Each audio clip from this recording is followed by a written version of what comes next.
कर्पूरगौरं करुणावतारं संसारसारम्।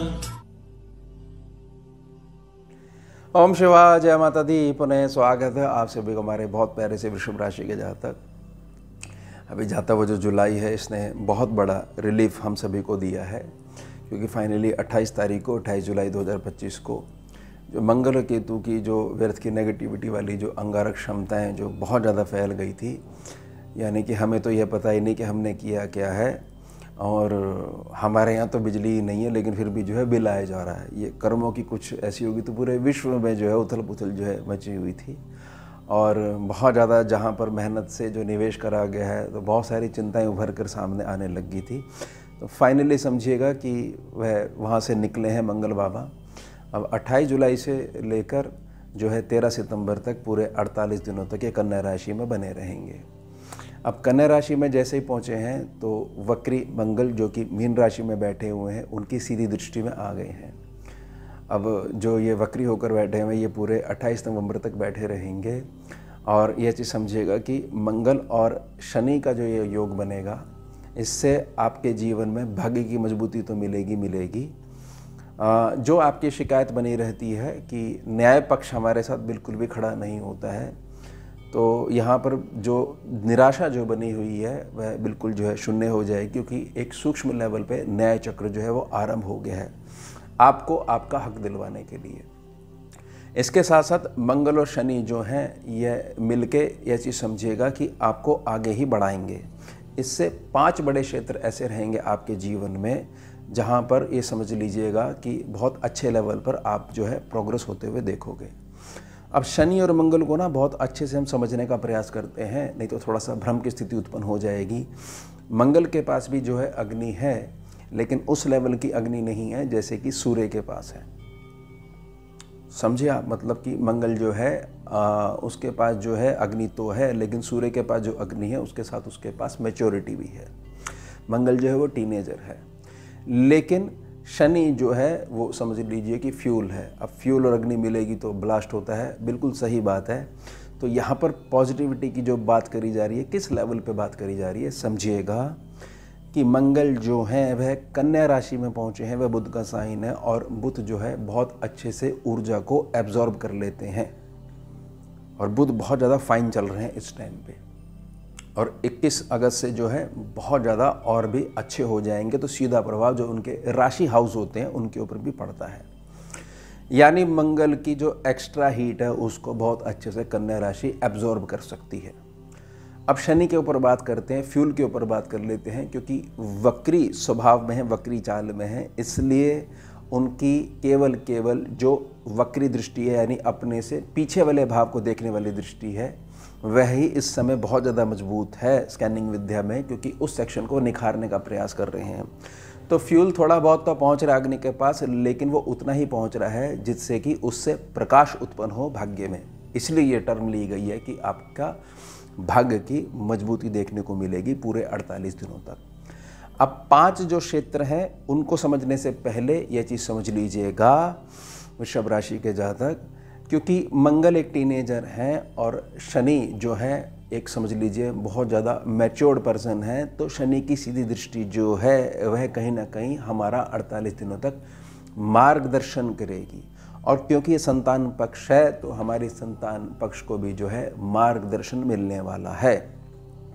या ऐसे समझ लीजिए कि हमारे जीवन में कोई भी बड़ा कार्य ऐसा है जिसके लिए हम काफ़ी लंबे समय से प्रयास कर रहे हैं, लेकिन दिशा भटक चुके हैं, तो दिशा हमारे को सही देने के लिए इस प्रकार के संपर्क हमारे जीवन में शनि और मंगल की जो ये दृष्टि जो प्रभाव है ये लेके आने वाला है।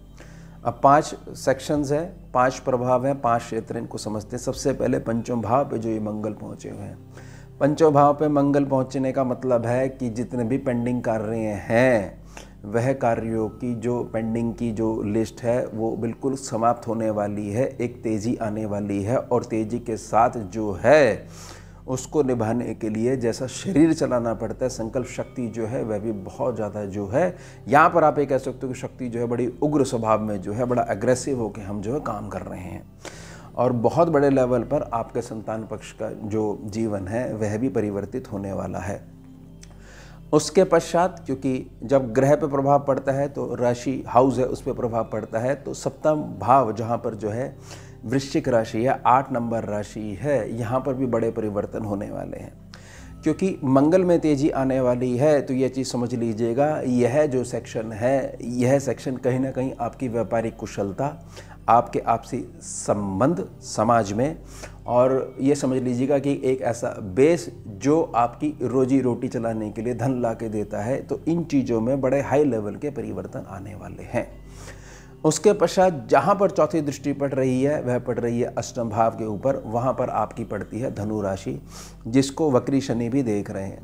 अब शनि और मंगल पहले से कहीं ना कहीं जो प्रकाश वाली ऊर्जा जो है जहाँ पर टकरा रही है, अग्नि साइन पे टकरा रही है, वह अष्टम भाव है। तो यह चीज़ समझ लीजिएगा कि यह 48 दिनों में जो कुछ होने वाला है वह अष्टम भाव, यानी कि जहाँ पर अंधकार में आपका भविष्य छुपा हुआ था उसको बाहर निकाल के लेके आने वाला है। क्योंकि अष्टम भाव पड़ता है मिथुन राशि के सामने, सेकंड हाउस के सामने, तो कहीं ना कहीं आपको धन के क्षेत्र में एक स्थायी रूप से मजबूती देकर जाएंगे। ये दोनों ही ग्रहों की जो दृष्टि जो प्रभाव है। उसके पश्चात समझिएगा कि सम्मुख जो शनि है, अब मंगल पंचम भाव से यहाँ पर देख रहे हैं, तो यह चीज़ समझ लीजिएगा वृषभ राशि के जातक, वृषभ लगन के जातक, जो भी आपके अंदर छुपा हुआ टैलेंट है जिसकी सूचना आपको भी आज तक नहीं हुई है, ये ग्रह उसको बाहर निकाल के आपके लाभ वाले सेक्शन को बढ़ाना शुरू कर देंगे। समझिए आप मेरी बात को। और कहीं ना कहीं धन की मजबूती तो मिलेगी। शनि क्योंकि यह चीज़ समझ लीजिए आपके 11वें भाव में बैठकर जो है पीछे कर्म सेक्शन को निखारने का प्रयास कर रहे हैं, तो यहाँ ये सूचना मिलती है कि एक अच्छे लेवल का वाहन सुख भी आप भोग पाओगे। और वाहन सुख का सीधा मतलब यह है कि जहाँ पर सिंह राशि पड़ रही है, यानी कि सुख स्थान जो आपका है वह सुख स्थान जो क्षेत्र है उसमें मजबूती देखने को मिलेगी। और सुख स्थान की मजबूती का मतलब यही होता है वृषभ राशि के जातक कि व्यक्ति आंतरिक मन के आधार पर प्रसन्नचित बना ही रहता है। अब यहाँ से जो अष्टम दृष्टि पड़ रही है वह मेष राशि के ऊपर पड़ रही है, यानी 12वें सेक्शन के ऊपर पड़ रही है। यह भी बहुत सारे मार्ग आपके खोलने वाली है। खास तौर से ये चीज़ समझ लीजिएगा कि जिनको सारी चीज़ पता है, वृषभ राशि के जातक बड़े ध्यान से समझिएगा, लेकिन यह नहीं क्लियर हो पा रहा है कि पहली स्ट्राइक हमारे को कहाँ पर करनी है जिससे कि सेफ जर्नी हमारी स्टार्ट हो सके। और बहुत सारे लोग जो हैं बहुत सारी चीज़ों को छोड़ इसलिए नहीं पाते क्योंकि उनको यह विश्वास नहीं हो पाता कि हमने अमुक साधन को छोड़कर अगर दूसरे नए साधन को अपनाया है और इस पुराने साधन को मजबूत करने में हमारे इतना लंबे समय लग गया है और हमने ऐसा रिस्क जो है मतलब पहले कभी नहीं लिया है, और हमेशा यह एक परेशानी, मानसिक परेशानी बनी रहेगी कि हमारे को जो है कभी हम कुछ बेहतर नहीं कर पाए। तो वहाँ पर सारे डाउट जो हैं यह क्लियर होने वाले हैं। ये जो अष्टम दृष्टि है ये बड़ी कमाल करने वाली है। ये ध्यान रखिएगा 12वें सेक्शन पे पड़ रही है। बहुत सारे साधन ऐसे बनने वाले हैं कि आपकी कमाई जो है जो अभी तक एक क्षेत्र तक सीमित बनी हुई थी, बहुत सारे संपर्क ऐसे बनने वाले हैं। लेकिन ये ध्यान रखिएगा कि आपस की जो लोकेलिटी है, जो आपका एक क्षेत्र है ना कि मेरा तो 4-5 किलोमीटर में ही जो कुछ होना है वो हो जाएगा, नहीं, वह बहुत बड़ा क्षेत्र जो है विकसित होना शुरू हो गया है। इसलिए मैंने ये टर्म भी ली है कि एक सूक्ष्म लेवल पर नया चक्र जो है वो शुरू हो गया है। अब थोड़ी सी मेरी निजी प्रार्थना रहेगी, क्योंकि बुध और मंगल का किसी भी प्रकार से अगर मेल हो जाएगा, जैसे कि यहाँ पर कन्या राशि है ना बुध की है, ठीक है, एब्जॉर्ब करेंगे एक्स्ट्रा हीट को, तो वो विस्फोटक स्थिति नहीं बन पाएगी मंगल और शनि वाली। लेकिन कहीं ना कहीं जातक थोड़ा सा अभी व्यवस्थाओं के आधार पर क्रोध में आकर कुछ व्यवस्थाओं को नज़रअंदाज कर सकता है या बिगड़ सकती हैं। तो मेरी निजी प्रार्थना रहेगी, अगर आपको सम्मुख की व्यक्ति की गलतियों पे थोड़ा सा क्रोध आ जाता है तो क्रोध बेशक लेके आइए, लेकिन क्रोध आने का मतलब है हमारे पुण्यों का नष्ट होना। और हाँ, अगर आपके क्रोध करने से, आपके अपने स्वयं के पुण्य नष्ट करने से अगला व्यक्ति का जीवन बदलता है तो बेशक करिए, तो वहाँ पर ठीक रहती है। लेकिन आपको पता है किसी भी को भी नहीं सुधरना है, हमारी प्रोग्रेस हमेशा रुक जाती है निजी प्रार्थना रहेगी, मन मुस्कुराहट के साथ, शनि की कूटनीति के साथ हमें हमारे कार्य निकलवाने आने चाहिए 48 दिनों तक। यही 28 जुलाई से लेकर 13 सितंबर तक यही हमारे संकल्प में भावना बनी रहनी चाहिए। तो ये हो गया हमारा उत्तम विषय। मिलते हैं आपसे अगले भाग में नए विषय के साथ। जुड़िए और जोड़िए। ओम शिवा जय माता। भुजगेन्द्रहारं कर्पूरगौरं करुणावतारं